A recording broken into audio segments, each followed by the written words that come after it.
Jaque Studio is an architecture workshop based in Mexico that focuses on creating projects that convey strong identity and enhance the urban and natural fabric.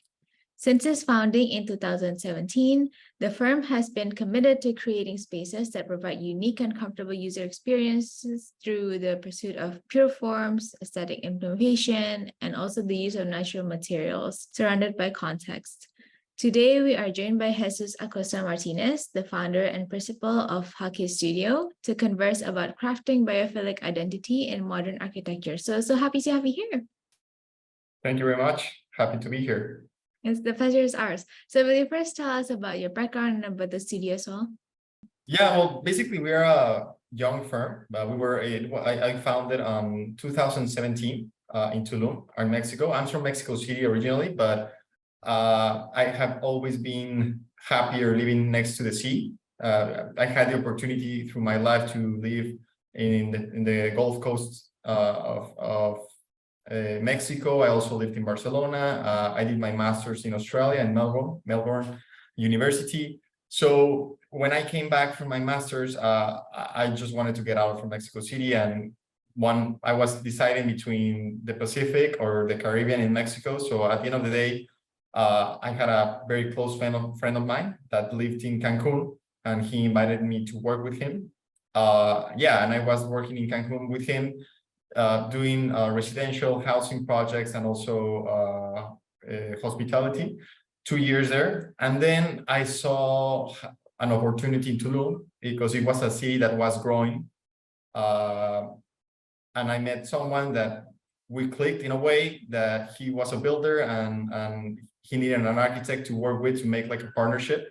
So yeah, at the end of the day, I moved there, founded the firm, and shortly after that, we made our first project, that is Jungle Kiva.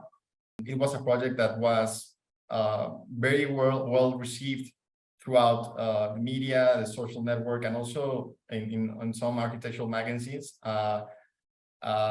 We won a couple of prizes in Mexico, and we were also nominated for 2 prizes in Europe as well. So that gave us the door to other projects, specifically in similar contexts, like in the jungle, by the sea, surrounded by natural environments, not so much in the city. And after that, we have been doing a lot of projects, not just in Mexico, but also right now we're doing projects around the world. We're doing a hotel in Curacao. We're starting a hotel in Belize. We're starting a project in Costa Rica. We did 2 projects in the United States, one in Miami and one in Charleston, South Carolina. So people have been they seem to like our work, how we approach the practice to the surrounding context. That's why I think it's important. And yeah, usually our niche, I can say it's residential housing, apartment buildings, and also hospitality projects. That's cool. So how would you describe your design approach and what inspired it? I'm curious. Yeah, first of all, for us, it's very important to understand the site where the project will be located, to understand how's the weather, what's the natural conditions there, what construction systems the local people know how to work with. That's very important. To understand the immediate context, that like the surrounding, who are our neighbors, what's next to us. Also to understand the vegetation and the trees existing on the site and see how we can work with it instead of seeing it as an enemy. We try to preserve as much as possible the main and the biggest or the most the most important trees on the site, and try to leave as much open space as possible, and try to create a relationship between our design or the architecture and the natural environment. Also, we study the vernacular architecture of the place.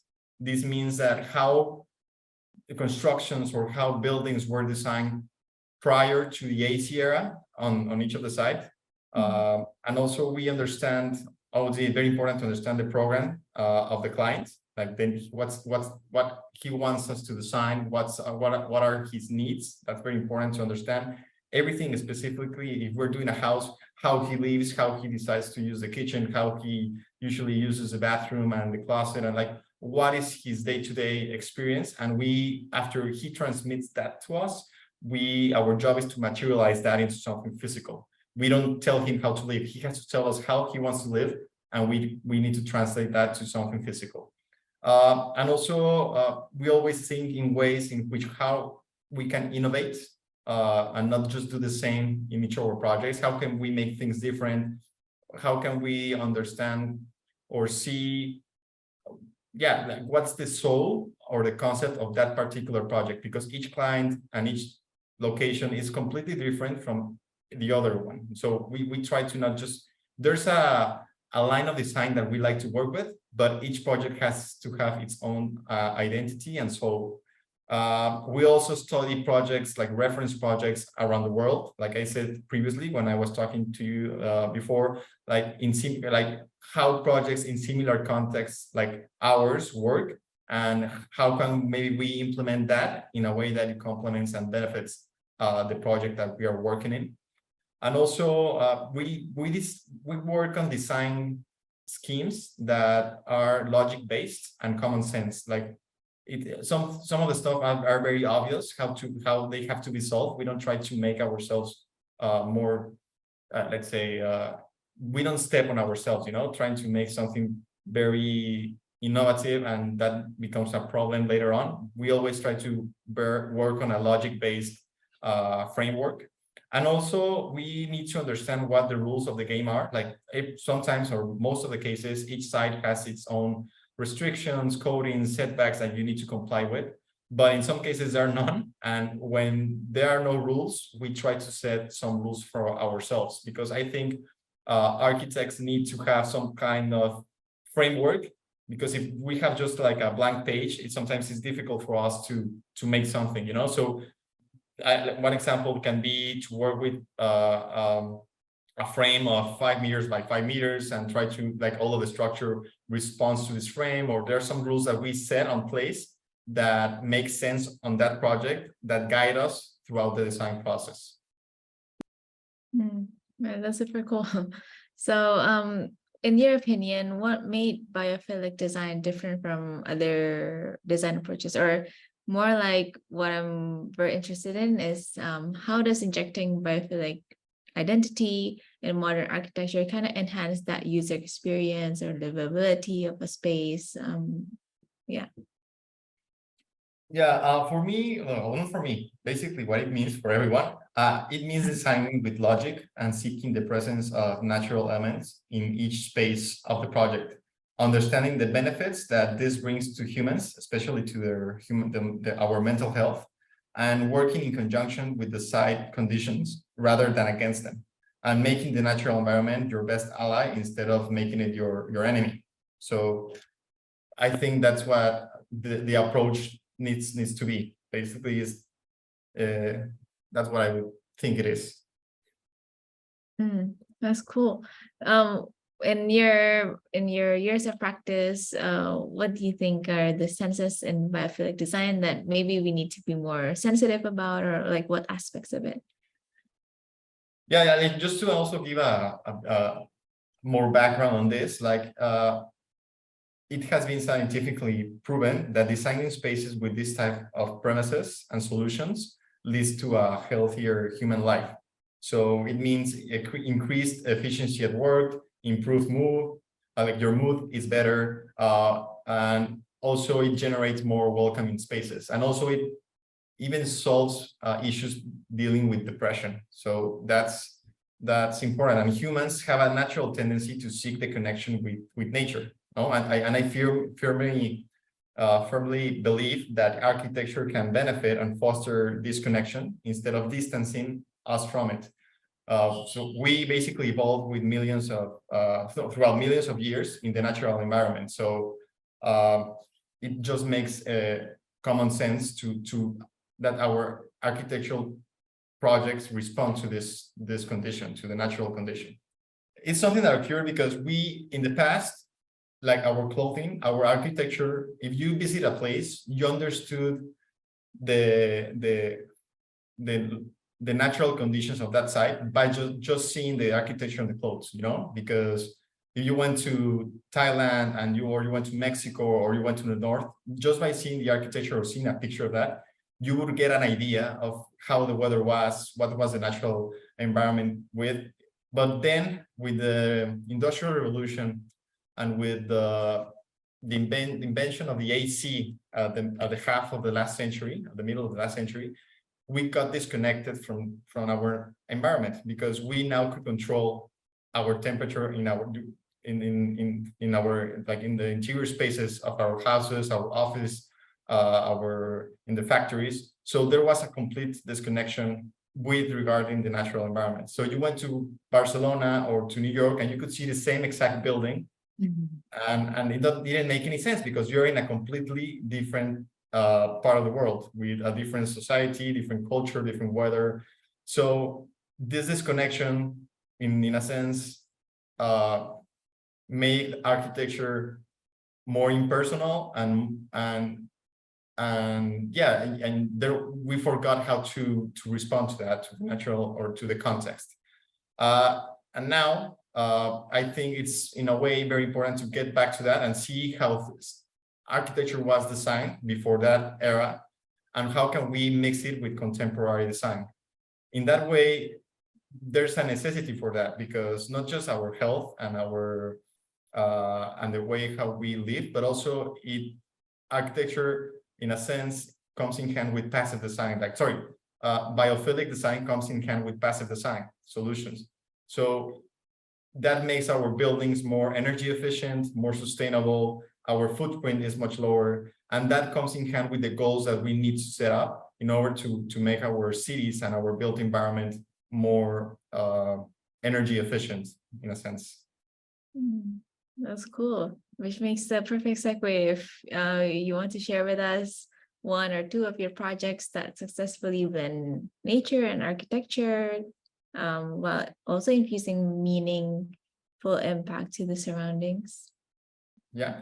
And stuff like, one thing that is important to understand is that it also makes, because some people, they don't care maybe about the environment or whatever, but they care more about the economic sense of it. And it also makes a lot of sense economically. There was a study done in Australia where they refurnished a building towards working with biophilic design principles and also passive design principles. And the efficiency in 1 year of the workforce in that building got 10% people got 10% more efficient on the work.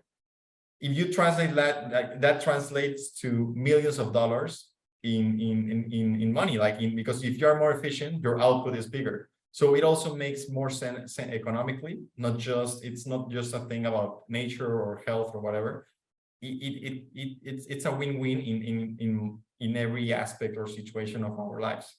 So I want to show you a couple of projects. It's Jungle Kiva. It's the first project that we did in Tulum. It's a small boutique hotel of 5 rooms with a yoga pavilion and a restaurant. And here we're standing, look like from the yoga pavilion, looking towards the pool and the lodges at the back.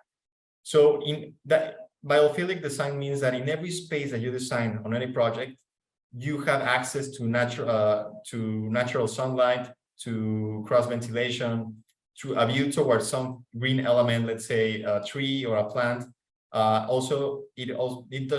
It means taking notice in all of the senses, also the ear. So hearing waterfall or just moving by, or hearing the wind, how it makes sounds with the trees. All of that, it's proven scientifically that it helps our health and our state of mind. And also the user experience, like if people visit this, their experience becomes much more memorable. Like people don't forget that, no? And it's completely different of what they see basically on the cities and their day-to-day, like in their lives. So here you can see the pavilion looking towards the outside. This is the facade from the street. It's working also again with natural materials, with local solutions like construction solutions that people from the place know how to work with. So everything makes more sense as well, economically again. This is the wall that divides the street from the inside of the project. And this wall is made, each stone, it's handcrafted by hand, no, basically. And here you can see some of the lodges, the interior, like this is one of the lodges of walking through the corridor in the middle. This is the image that you see, or the perspective that you get once you enter the hotel. So towards your left, you have the reception area, and then you have a corridor in the center that leads to the end, like the backspace of the project, where we have the social space. But throughout the corridor, you get access to each of the rooms. But you can see that all of the, like we respected or preserved 70% of the existing trees in the project. And there's some kind of dialogue between the architecture and the vegetation. These pictures were taken just when we opened. So it's not after 5 years or 3 years. Like this is how, right now it looks much more greener and lush. But you can see the advantages of preserving the vegetation of the site as much as possible. What it adds to the property, no? And to the buildings. This is the social space at the back where you have the pool and the yoga pavilion and the dining space of the hotel.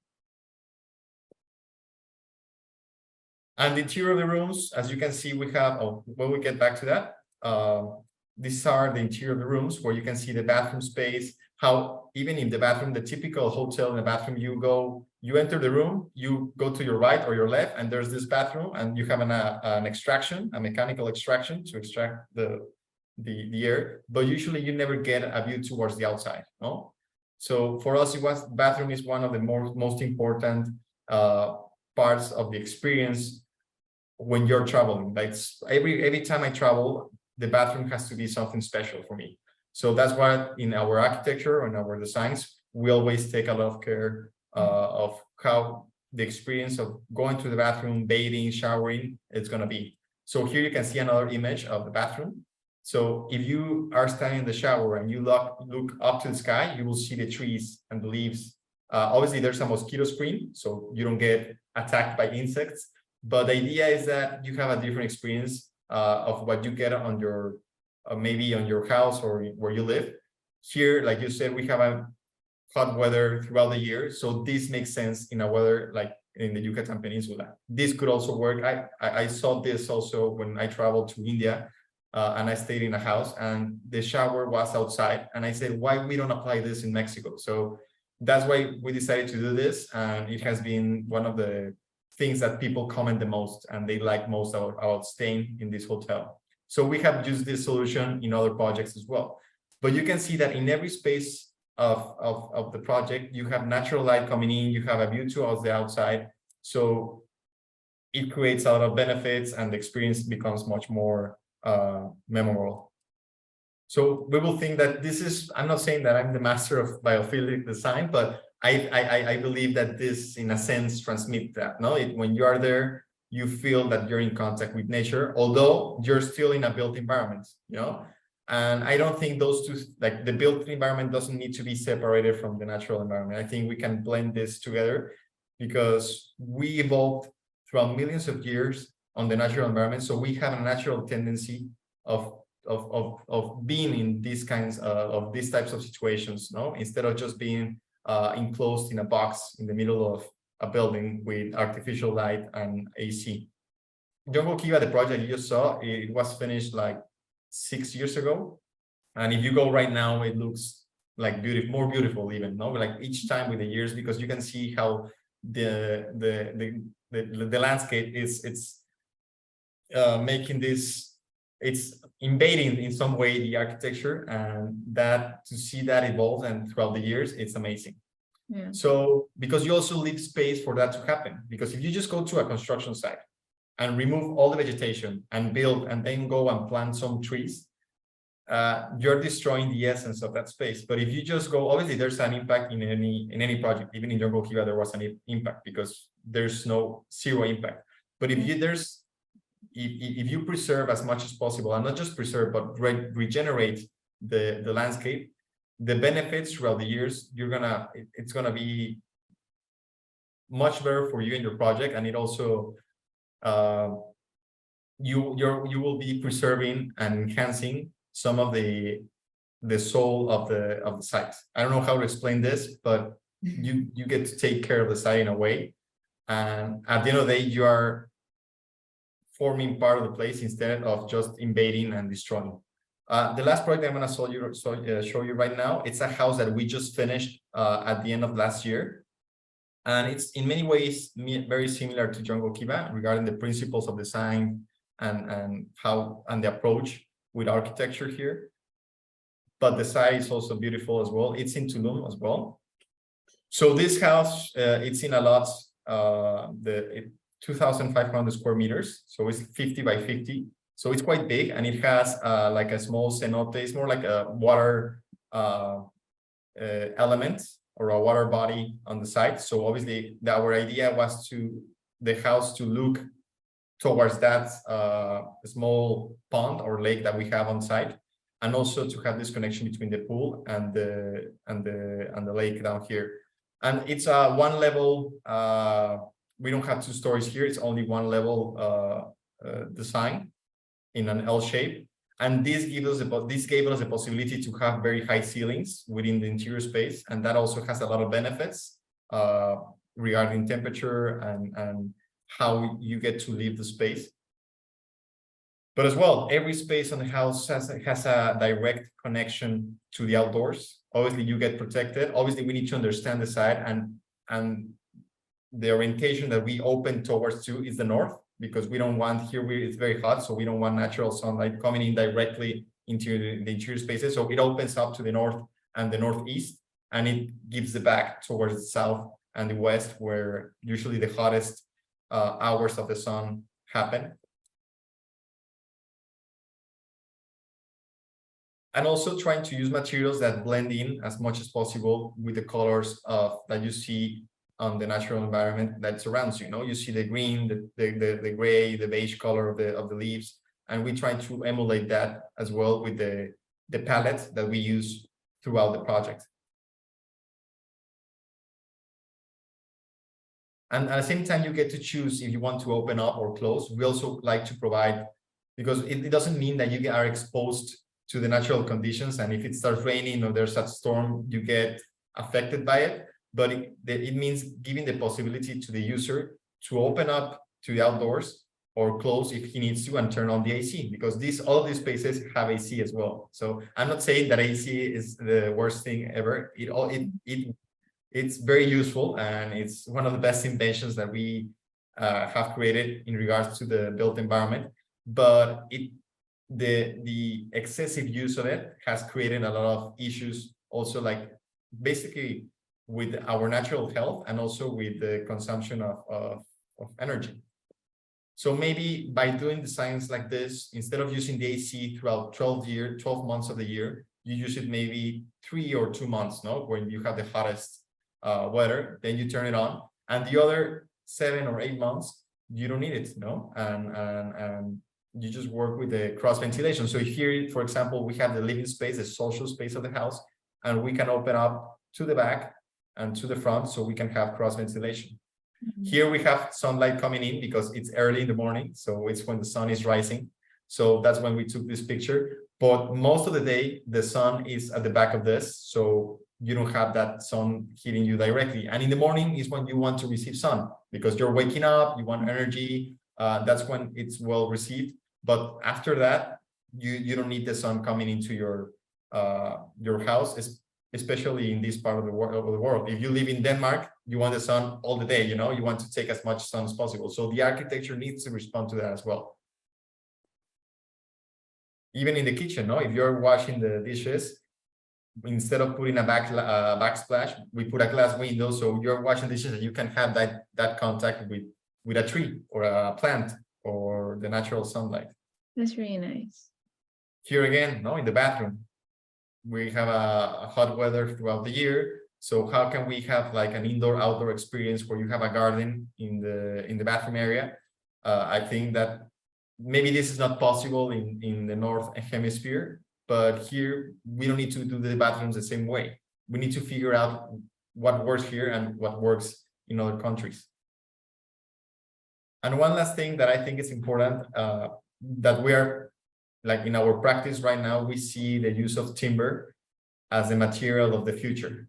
Like in the 20th century was about concrete and steel. I think the 21st century is going to be about wood and timber, because it's the most sustainable material that you can use for construction.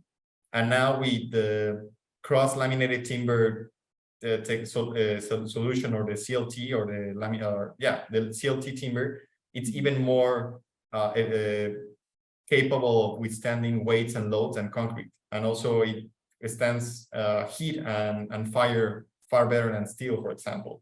So, and it's a material that the footprint is like 10% compared to steel or concrete. So it makes all the sense to try to explore more this material. It's renewable, so you can plant it and have these plantations, and at the same time that it's growing, it's absorbing CO2, and then you use that for construction, so the CO2 gets trapped on the buildings as well.